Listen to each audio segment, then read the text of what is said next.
So this is Baruch Fleischman, your reader for and your host for the Tikkun Elevator Kollel. I have to repeat it. This is Baruch Fleischman, your host for the Tikkun Elevator Kollel.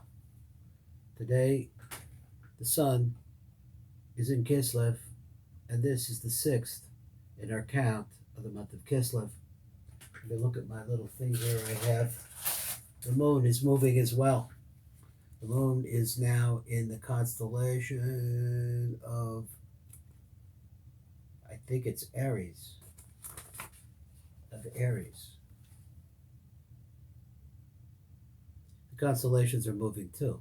Every 2 hours, it's a different constellation that relating to the Earth. The pasuk today, or the Zohar today that we'll be learning is in Pirush Matok Daf Kuf Samach Gimel Amud Aleph. In the Matok M'dvash, it's in that V'yetzei on page Tov Kaf Dalin. To start with, I'm going to read just the top part of this Zohar until I get to one page down or so. And at that part, I want to do the Zohar with the Matok M'dvash because there he's going to start really getting into Sod. This part here is a little bit musadik.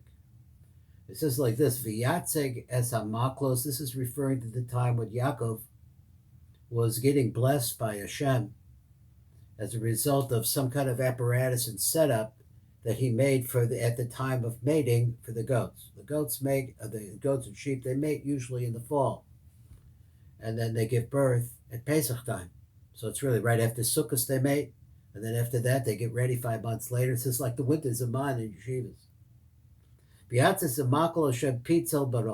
So he set up the maklos, the staffs, the rods, the rods.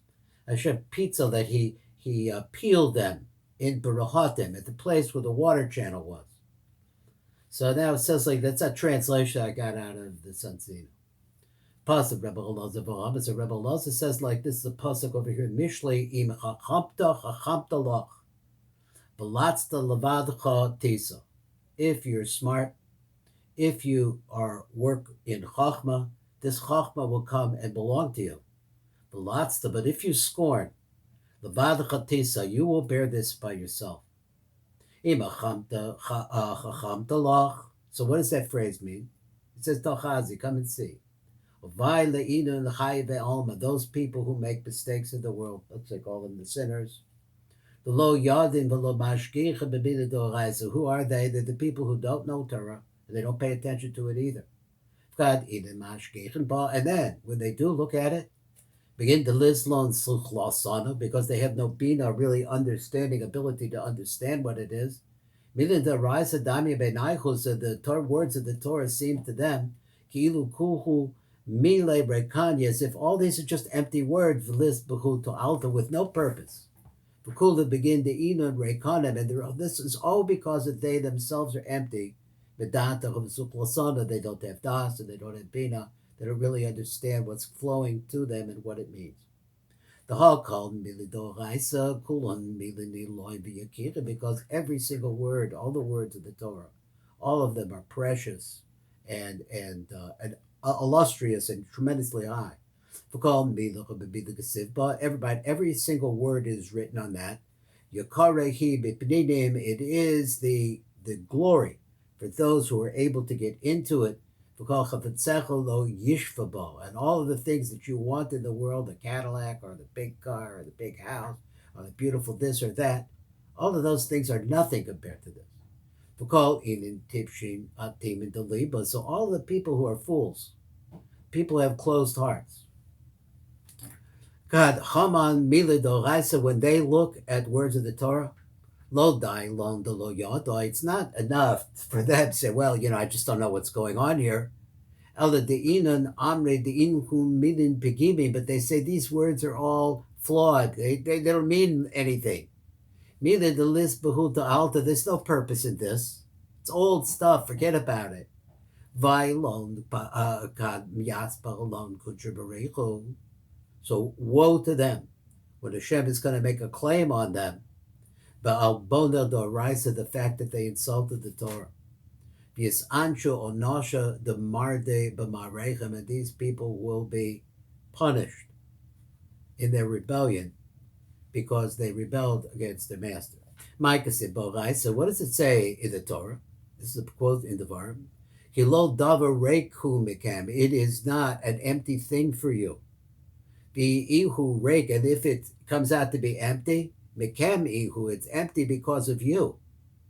The ha'oraiza kula malya b'kol avanim tovim margalon yakirin, because the Torah is full of all kinds of beautiful, wonderful stones. Margalian yakirim, and pearls, all gems, and many times we call Tavid the of every kind of goodness that there is in the world.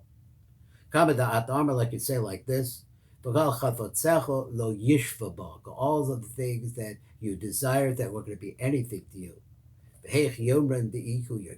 if that's the way, the level of the Torah, that all the pleasures of the world are nothing compared to the pleasure of the Torah, then what do we have here for the purpose person who is empty? So let's go on. Now going back to Shlomo, the Shlomo said like this: if you gain wisdom and understanding, it is you. You are growing. Because when a person wises it, what is his right word? Makes himself wise in the study of the Torah. That is why you're here. That is your purpose in this world. Because in the Torah, there is no need to add another letter. So that's what, because there's nothing to add. So the person who scoffs at the Torah, he's going to bear this by himself. Because in the Torah, when a person scoffs at the Torah, it doesn't take away from the Torah. Nothing is lost from the Torah. The late son is delay, but the scoffing becomes that person. And it stays by him to destroy him. In this world and the next world. Mozart comes in the Zohar. Now we're going to look at the Matok M'dvash with the Zohar now, because here he's going to go into the Ari. The Ari is going to flush this out, and we're going to get a little bit of the names of some kind of ideas here. We are talking about this magical thing that Yaakov did by the spring during the mating season, and how he did this, and we're still working this. We'll work on this idea and see what could we be talking about. So the next two pieces are going to go like this. So Rebbe Lazar continued on what he was saying. Come and see.